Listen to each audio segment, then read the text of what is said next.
BJP कह रही है कांग्रेस में गुटबाजी है, कांग्रेस कह रही है हमसे ज़्यादा तो बीजेपी में गुटबाजी चल रही है। कौन सी गुटबाजी है? कुमारी शैलजा का जो मामला है उसको लेकर के बीजेपी अब ये कह रही है कि दलित कार्ड खेलने पर आ रही है, यानी दलितों के साथ जो अन्याय कर रही है कांग्रेस। तो ये दलित कार्ड चुनावों के समय ही याद रहा बीजेपी को। कांग्रेस के पूर्व प्रधानमंत्री की बुक पड़ी थी, उसमें कांग्रेस का महिलाओं के प्रति क्या नजरिया बताया गया था। कोई भी पढ़ ले आंखें शर्म से झुक जाती हैं।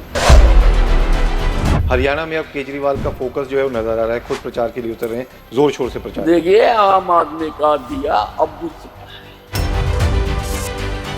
हुड्डा साहब को तो ये चीजें नजर नहीं आती हैं।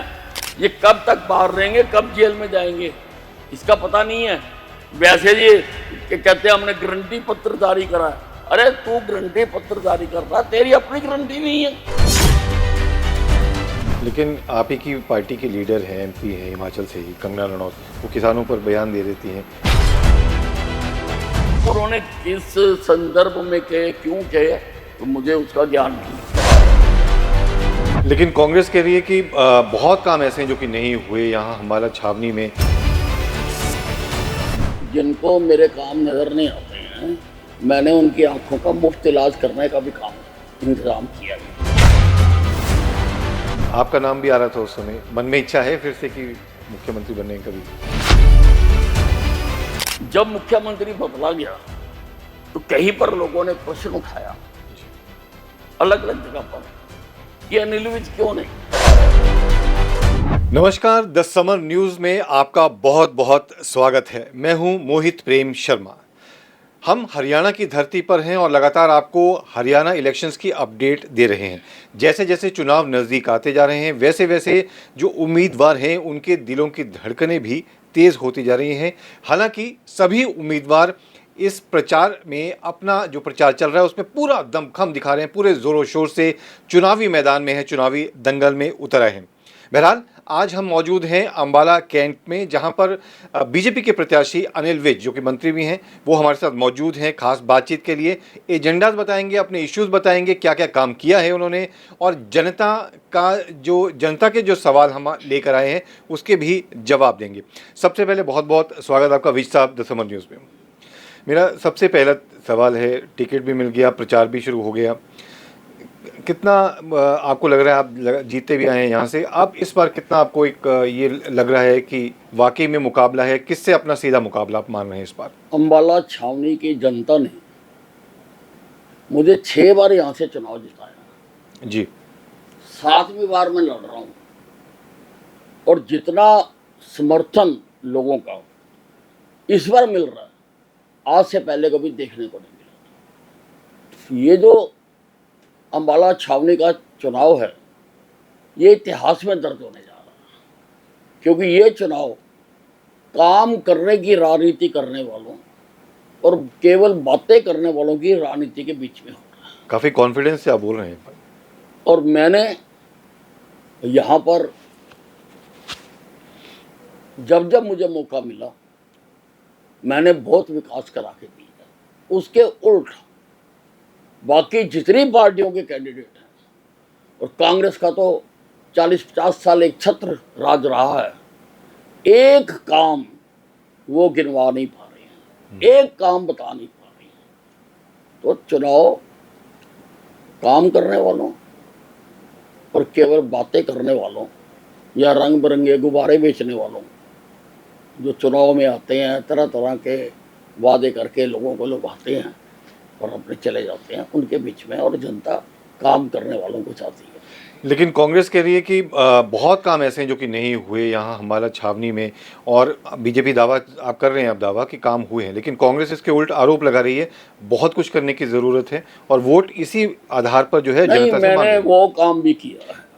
वी साहब, मैं आपसे 5 काम पूछना चाहता हूँ कि कौन जिनको मेरे काम नजर नहीं आते हैं, मैंने उनकी आंखों का मुफ्त इलाज करने का भी काम इंतजाम किया है। वो अपनी आंखों का इंतजाम करा सकते हैं। सरकारी कॉलेज मैंने बना के दिया, हरियाणा का सबसे बड़ा बस अड्डा मैंने बना के दिया, नहरी पानी मैं लेके आया, अनाज मंडी मैंने बना के दी, शहीदी स्मारक मैं बना के दे रहा हूँ, साइंस म्यूजियम मैं बना के दे रहा हूँ, अम्बाला छावनी को सब डिवीज़न मैंने बनवा के दिया, मिनी सेक्रेटरीट मैंने बनवा के दिया, बैंक स्क्वायर कम शॉपिंग मॉल मैं बना के दे रहा हूँ, फायर ब्रिगेड की बिल्डिंग टूट गई थी वो मैंने बना के दी है, यहाँ पर नाइट फूड स्ट्रीट मैं बना के दे रहा हूँ, यहाँ का अस्पताल अंग्रेजों के समय का बना हुआ था, खैराती अस्पताल कहते थे उसको, कोई भी काम उसमें नहीं होता था। और ये जितने कैंडिडेट खड़े हैं इनकी सरकारें रही, इन्होंने एक ईंट नहीं लगाई वहाँ। मैंने आज उसको गिराकर हरियाणा का सबसे बेहतरीन एयर कंडीशन अस्पताल बना के दिया, मैंने कैंसर अस्पताल बना के दिया, मैं रात को भी डॉक्टर उपलब्ध हो जाए, डॉक्टरों के लिए 100 मकान सिविल अस्पताल में बना के दे रहा हूँ, मैं होम्योपैथिक कॉलेज बना के दे रहा हूँ, उसका अस्पताल शुरू हो चुका। मैंने अम्बाला से साहा 4 लेन सड़क करा के दी, साहा इंडस्ट्रियल ग्रोथ सेंटर मैंने बना के दिया, अम्बाला के चारों तरफ रिंग रोड मैं बनवा कर दे रहा हूँ ताकि हैवी ट्रैफिक शहर में ना आए और बाहर से निकल जाए। जी जीटी रोड जो अम्बाला से दिल्ली है ये बहुत बिजी रोड हो गई है, मैं एक अल्टरनेटिव रोड अम्बाला से दिल्ली वाया शामली बना के दे रहा हूँ। बहुत सारी इंडस्ट्री हिमाचल में लगी हुई है, हिमाचल ने एक बार टैक्स रिबेट दिया था, हरियाणा की बहुत यूनिवर्सिटी लगी थी, सारे देश की भी, लेकिन सड़क नहीं थी, मैं अम्बाला से वहाँ तक की सड़क बना के दे रहा हूँ। चंडीगढ़ रोड पे आया नहीं जाता, मैं चंडीगढ़ रोड अल्टरनेटिव बना के दे रहा हूँ, उसकी ज़मीन एक्वायर हो चुकी है। मैंने यहाँ पर अंतर्राष्ट्रीय फीफा अप्रूव्ड फुटबॉल स्टेडियम बना के दिया, मैंने ऑल वेदर स्विमिंग पूल बना के दिया, मैंने जिम्नास्टिक हॉल बना के दिया, मैंने यहाँ पर शूटिंग रेंज बना के दी और अम्बाला का एक बच्चा वहाँ प्रैक्टिस करके इस बार पेरिस ओलंपिक से मेडल लेकर आया यहाँ पर। मैंने बैडमिंटन हॉल बना के दिया, मैंने योगशालाएं बना के दी, मैंने मेरे विधानसभा के लोग छोटे मोटे पारिवारिक धार्मिक सामाजिक काम अपने घर के नज़दीक कर सके, मैंने 150 धर्मशालाएं बना के दी हैं, 150 धर्मशालाएं। ये आपने विकास की बात की, काफ़ी कुछ आपने गिना दिया है। बहुत इससे भी अलावा बहुत लंबी लिस्ट है। मैंने अम्बाला छावनी में हवाई अड्डा बना के दिया, ये तो कोड ऑफ कंडक्ट अगर 15 दिन और लेट होता तो वहाँ से आज जहाज उड़ रहे होते हैं। ठीक है, तो चलिए विकास के नाम पर आप वोट मांग मैंने रहे हैं। शहर के बीचों बीच एक जमीन थी, कांग्रेस पार्टी के नेताओं ने कांग्रेस के राज में वो औने पौने दाम पर अपने नाम करवा ली थी, मैंने हाई कोर्ट तक लड़के उनके जबाड़े से छीन के वहाँ पर हरियाणा का सबसे बेहतरीन सुभाष पार्क बना के दिया। जी, आप विकास के नाम पर वोट मांग रहे हैं, जो काम आपने किए उसके नाम पर आप वोट मांग रहे हैं। लेकिन कहीं ना कहीं जो संकल्प पत्र है बीजेपी का हरियाणा विधानसभा चुनाव में, उसमें कई ऐसे वायदे भी हैं जो कि जिस तरह से प्रधानमंत्री नरेंद्र मोदी कभी अपने बयान में ये सपोर्ट की बात नहीं करते थे, मुफ्त की रेवड़ियाँ, लेकिन बीजेपी ने 2100 रुपये महिलाओं को देने का जो है इसमें बात कर दी है, जो कॉलेज गोइंग जो छात्रा हैं उनको स्कूटी देने की बात कर दी है। तो क्या ये लुभावने वादे ज़रूरी रहते हैं इलेक्शंस के दौरान वायदे पूरे किए जाएं, क्योंकि स्टेट पहले ही 4 लाख करोड़ रुपए जो है उससे उसके तले दबा हुआ है, ऋण चल रहा है। देखो बच्चियाँ स्कूल कॉलेज तक जा सके उसके लिए उनको स्कूटी देना जरूरी था, और महिलाएं जो घर का सारा काम का संभालती हैं उनको भी फाइनेंशियली स्ट्रॉन्ग करना जरूरी था। ये लुभावने नहीं है, ये जरूरत। लेकिन हरियाणा पहले ही ऋण के नीचे जैसे दबा हुआ है, इसी तरीके से पंजाब की बात कर लें या हिमाचल की बात कर लें, वहाँ भी ऐसे ही वायदे किए गए थे, अब तक पूरे नहीं हो पाए हैं। देखिए ऐसा है, यही अंतर है कि भारतीय जनता पार्टी जो कहती है वो करके दिखाती है, और कांग्रेस ने भी इसी प्रकार के वादे किए हैं। हिमाचल की कांग्रेस सरकार ने भी यही वादे किए थे, आज वो तनख्वाह नहीं दे पा रहे। मल्लिकार्जुन खड़गे जी ने कहा है कि हरियाणा को नशा मुक्त बनाएंगे, और इनकी ही सरकार के मुख्यमंत्री हिमाचल में कहते हैं कि हम नशा बोएंगे, भांग की हम खेती करेंगे यहाँ पर। ये है इनका दोहरा चेहरा, और जनता इसको पहचानती है। जी, किस तरह से आप देखते हैं, जैसे एक बीजेपी में या कहें कि क्या सब कुछ ठीक ठाक चल रहा है, गुटबाजी की बात करें वो भी कांग्रेस बोल रही है कि कांग्रेस में नहीं, बीजेपी कह रही है कांग्रेस में गुटबाजी है, कांग्रेस कह रही है हमसे ज़्यादा तो बीजेपी में गुटबाजी चल रही है। कौन सी गुटबाजी है बीजेपी में, बताए ना, कांग्रेस की तो हम बता रहे। शैलजा अलग गुट है, रणदीप सुरजेवाला अलग गुट है, जी। भूपिंदर सिंह हुड्डा अलग गुट है, और अब तो भूपिंदर सिंह हुड्डा और उसके बेटे का भी अलग अलग गुट है। तो बीजेपी अपना फायदा ढूंढ रही है कांग्रेस की गुटबाजी में इस चुनावों के दौरान। बिल्कुल, कांग्रेस नाम की कोई जमात हरियाणा में नहीं है। इस पार्टी के पिछले 16 साल से चुनाव नहीं हुए हैं, कोई भी इलेक्टेड पदाधिकारी नहीं है इनका। ये तो अलग अलग धड़े हैं जो चुनाव के वक्त सरकार को लूटने के लिए ये इकट्ठे हो जाते हैं। और अब भी सारे हरियाणा में इन्होंने एक दूसरे के अगेंस्ट कैंडिडेट खड़े किए हुए, प्रत्यक्ष या अप्रत्यक्ष। कुमारी शैलजा का जो मामला है उसको लेकर के बीजेपी अब ये कह रही है कि दलित कार्ड खेलने पर आ रही है, यानी दलितों के साथ जो अन्याय कर रही है कांग्रेस। तो ये दलित कार्ड चुनावों के समय ही याद रहा बीजेपी को, क्योंकि अब इतनी सीनियर नेत्री को कांग्रेस के अंदर ऐसे शब्द कहकर, जाति सूचक शब्द कहकर अपमानित किया गया। बीजेपी ने खेल किया। बीजेपी बता रही है लोगों को कि कांग्रेस के अंदर महिलाओं के लिए कोई सम्मान नहीं है। और मैंने कांग्रेस के पूर्व प्रधानमंत्री की बुक पढ़ी थी, उसमें कांग्रेस का महिलाओं के प्रति क्या नजरिया बताया गया था। कोई भी पढ़ ले आंखें शर्म से झुक जाती हैं। कांग्रेस में महिलाओं के लिए कोई स्थान नहीं है। बीजेपी में जिन नेताओं को टिकट नहीं मिला वो नाराज चल रहे हैं। बगावत है लेकिन अभी दबी हुई है। कितना मानते हैं आप किस तरह से ये बगावत खतरनाक साबित हो सकती है, क्योंकि चुनावों के दौरान कोई भी दल हो उसके लिए अगर बगावत शुरू हो जाती है पार्टी के भीतर दबी जुबान में ही बेशक, तो खतरनाक हो सकती है। देखिए ऐसा है, क्योंकि सभी कार्यकर्ताओं को लग रहा है कि भारतीय जनता पार्टी तीसरी बार फिर हरियाणा में सरकार बनाने जा रही है। इसलिए एक एक सीट पर कई उम्मीदवारों ने अपने प्रार्थना पत्र दिए और अपनी मांग की कि हमें दिया जाए। टिकट तो एक ही आदमी को दी जाएगी। कई जगह पर लोग नाराज भी हो गए, लेकिन वो डैमेज कंट्रोल कर लिया गया है, लोगों को मना लिया गया। अच्छा, आपकी जो सीट है अम्बाला छावनी, वहाँ पर कांग्रेस में बगावत है, तो आप जो विकास काम गिना रहे हैं उसके बूते आप वोट मांग रहे हैं, आपको लगता है इसका भी फायदा मिलेगा आपको बगावत जो जहाँ चल रही है, क्योंकि इंडिपेंडेंट खड़ी हो गई? देखिए ये पिछली बार भी ऐसी थे जी, मैंने पिछली बार भी इनको हराया और मैं 6 बार से हरा रहा हूँ इनको, इसी पार्टी को। ये रंग बदल के आती है। मैंने इसको भी हराया, इसके बाप को भी हराया मैंने यहाँ से। मेरा चुनाव इनके साथ नहीं है। ये तो आपस में लड़ रहे हैं कि वो कहता मैं असली कांग्रेस हूँ, दूसरा कैंडिडेट कहता मैं असली कांग्रेस हूँ। असली कौन है नकली कौन है, ये तो उसकी लड़ाई हो रही है।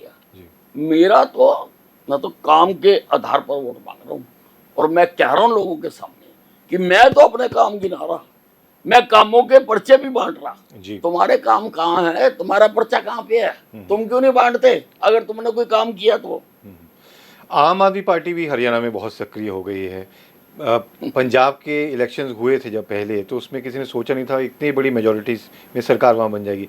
हरियाणा में अब केजरीवाल का फोकस जो है वो नजर आ रहा है, खुद प्रचार के लिए उतर रहे हैं, जोर शोर से प्रचार। देखिए आम आदमी का दिया अब बुझ चुका है। आम आदमी धोखे की पैदाइश है। अन्ना हजारे जी का जो आंदोलन हुआ भ्रष्टाचार के खिलाफ, जिसको देशव्यापी समर्थन मिला, उसके एजेंडे में कहीं नहीं था कि हम राजनीतिक पार्टी बनाएंगे, लेकिन कुछ शरारती लोगों ने उसकी आड़ में उन्होंने अपनी पार्टी बना ली और उसका नाम रखा आम आदमी पार्टी। और जो कुछ उन्होंने घोषित किया कि हम इसके खिलाफ, वो सारे आरोप इनके अपने मंत्रियों पर लगे हैं, अपने लोगों पर लगे हैं। और ये सब जेलें काट के आए हैं। पहले जेल में थे, अब बेल में हैं। किसी भी बुझे हुए दीपक से दूसरी शमा जलाई नहीं जा सकती है। लोग भूले नहीं है कि कितना बड़ा आपराधिक केस इनके ऊपर है। और दिल्ली की जनता ने जहां से आम आदमी पार्टी का जन्म हुआ था, वहां से लोकसभा के चुनाव में 7 की 7 सीटें हराकर बाहर फेंक दिया। आप कह रहे हैं कि कहीं पे भी मुकाबले में नहीं कोई है ही नहीं, एग्जिस्ट नहीं करता। इनेलो और बसपा का भी जो गठबंधन है, कितना आपको लगता है काम करेगा इन चुनावों में? देखिए, हरियाणा में जी। सीधा सीधा कांग्रेस और बीजेपी का इलेक्शन है। बाकी भी आप अपने लोगों ने राजनीतिक एक्टिविटी करनी होती है, कहीं कहीं जगह जगह खड़े हैं। भूपेंद्र सिंह हुड्डा कह रहे हैं 4 लाख करोड़ रुपए का कर्जा है जो विकास के लिए लिया गया था। आपने तो अम्बाला में विकास गिना दिया, लेकिन अगर हरियाणा की बात करें तो वो कह रहे हैं कि 4 लाख करोड़ रुपए में से एक पैसा भी विकास कार्य में नहीं दिख रहा है। बीजेपी नेता बताएं कि कहां पर विकास हुआ है पिछले 10 सालों में। हर जगह विकास हुआ। आप देखिए, सड़कों का जाल बिछा दिया सारे हरियाणा में, जी। सारी सड़कों को दुरुस्त करा दिया हमने। हम 7 या 8 मेडिकल कॉलेज बना के दे रहे हैं, आयुष यूनिवर्सिटी बना के दी है हमने। वो तो मैं ही मंत्री था आयुष का। मैं खेल मंत्री था तो राई में मैंने खेल यूनिवर्सिटी बना के दी। कहाँ काम नहीं हुआ हुड्डा साहब? करखोदा में हम इंडस्ट्रियल स्टेट बना के दे रहे हैं, और अभी मारुति ने सबसे बड़ी वहां पे फैक्ट्री लगाई है। हुड्डा साहब को तो ये चीजें नजर नहीं आती हैं। हुड्डा साहब को नजर आती है कि कैसे लैंड एक्विजिशन एक्ट के धारा 4 और 6 का दुरुपयोग करके किसानों की जमीनों को लूटना है और बिल्डर माफिया को देना। पहले जब ये मुख्यमंत्री रहे तब भी इन्होंने यही काम किए, और इनके ऊपर कई केस चल रहे हैं। ये कब तक बाहर रहेंगे, कब जेल में जाएंगे, इसका पता नहीं है।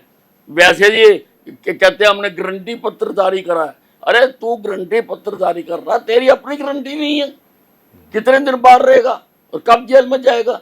384 करोड़ रुपए की ऐसे ही एक केस में अभी अटैचमेंट हुई है प्रॉपर्टी की। राहुल गांधी जो हैं वो कह रहे हैं कि कोई, जिस तरह से बीजेपी कह रही है कि प्रधानमंत्री मोदी की लहर चल रही है, इस तरह की कोई लहर हरियाणा में नहीं है। किसान आंदोलन कहीं ना कहीं बीजेपी के लिए खतरा बनेगा, ये उनका कहना है। देखिए, लोगों की मांगे रहा करती हैं जी। प्रजातंत्र में, और भी बहुत लोगों की मांगे हैं। कांग्रेस की अपनी सरकारों में भी लोगों की मांगे हुआ करती हैं, लेकिन फिर भी मैं करता हूं बात आंकड़ों की। आख लोकसभा के बूथ वाइज रिजल्ट देख लो, जो 100% किसानों के गांव थे वहां से भी बीजेपी जीती है, वहां से भी बीजेपी को वोट पड़ी है। ये कुछ लोग हो सकते हैं, कुछ लोग हो सकते हैं, और कई जगह पे कांग्रेस की शरारत भी हो सकती है। कांग्रेसी अपना बेनिफिट उठाने के लिए इस प्रकार के खेल करवा सकते हैं। लेकिन आप ही की पार्टी की लीडर है, एमपी है हिमाचल से ही, कंगना रणौत, वो किसानों पर बयान दे देती हैं, फिर बीजेपी से जो है उनको कहा जाता है ऐसे बयान नहीं दिए जाए। हरियाणा इलेक्शंस के दौरान इस तरह के बयान कहीं ना कहीं पार्टी के लिए आप मानते हैं कि थोड़ा खतरनाक? नहीं, अब उन्होंने किस संदर्भ में कहे, क्यों कहे, तो मुझे उसका ज्ञान नहीं है। आपके जो मैनिफेस्टो है उसमें समानताएं बहुत है, कांग्रेस और बीजेपी के मैनिफेस्टो में लगभग सभी चीज़ें सेम है। तो क्या बीजेपी ने, कांग्रेस कह रही है बीजेपी ने कॉपी किया है हमारा जो मैनिफेस्टो? नहीं, ऐसा नहीं है। देखिए, 10 साल हमारी सरकार रही ना, मैंने बहुत सारे कांग्रेस के नेताओं को जी सरकार में आके माथा टेकते देखा है। हो सकता कोई सुन सुना के चला गया हो, हमारा मैनिफेस्टो चुरा लिया हो। एंटी इंकम्बेंसी फैक्टर भी रहा है। नायब सैनी को जो सीएम बनाया, आप मानते हैं कहीं ना कहीं उसका फायदा इन इलेक्शन में मिलेगा कुछ? नहीं, ये एक गलत ढंग से पेश किया जा रहा है। यहाँ पर मनोहर लाल जी ने 9.5 साल मुख्यमंत्री पद का काम किया और बहुत बेहतरी से काम किया। केंद्र सरकार ने उनके अनुभव को देखते हुए उनका केंद्र में फायदा उठाना चाहा, उनको केंद्र में मंत्री बना दिया, इसलिए यहाँ पे हमने मुख्यमंत्री बदला। आपका नाम भी आ रहा था उस समय, मन में इच्छा है फिर से कि मुख्यमंत्री बनने की? कभी मैंने जिंदगी में आज तक मन में कभी कोई इच्छा नहीं रखी। मैंने कभी, संसार का एक भी आदमी नहीं बता सकता कि मैंने कभी कुछ मांगा। लेकिन आप पॉलिटिशियन, इतने समय से आप 6 बार जीते हैं, एक होता है कि मैं जीतता आ रहा हूँ, कुछ बड़ा डिजर्व करता हूँ। नहीं, मैंने कभी भी ये नहीं कहा। हाँ, इस चुनाव में मेरे पास बहुत सारे लोग आए और पार्टी के भी आए, अन्य संस्थाएं भी आई प्रदेश की है। जब मुख्यमंत्री बदला गया तो कहीं पर लोगों ने प्रश्न उठाया अलग अलग जगह पर कि अनिल विज क्यों नहीं। तो हमारे कुछ लोगों ने उनको ये समझाया कि अनिल विज तो बनना ही नहीं सकता। तो मैंने वो चीज क्लैरिफाई करी कि मैं मांगता नहीं हूं, लेकिन अगर पार्टी मुझे बनाएगी तो जैसे मैंने बाकी दायित्व निर्वाह किए हैं वैसे ही मैं इसका भी दायित्व निर्वाह करूंगा। और अगर मुझे बनाते हैं तो मैं हरियाणा की तकदीर और तस्वीर दोनों बदल दूंगा। अनिल विज जी, आपने द समर न्यूज़ के साथ खास बातचीत की, आपका बहुत बहुत धन्यवाद और आपको बहुत बहुत शुभकामनाएं। तो हरियाणा प्रदेश के senior BJP leader Anil Vij ने अपने मन की बात जो है हमसे साझा की, बताया कि क्या रणनीति रहेगी इन चुनावों में उनकी खास तौर पर, और ऐसे कौन कौन से विकास के काम हैं जिनके बूते वो जनता से वोट मांग रहे हैं। लेकिन जनता का क्या मूड है ये तो आने वाला वक्त तय करेगा। बहरहाल हम हरियाणा की धरती से आपको कई और बड़े चेहरे, बड़े नेताओं से रूबरू करवाएंगे और आपको बताएंगे कि क्या उनके इश्यूज हैं और आपके सवाल सीधे तौर पर हम उनसे पूछेंगे। तब तक आप देखते रहिए द समर न्यूज़। नमस्कार।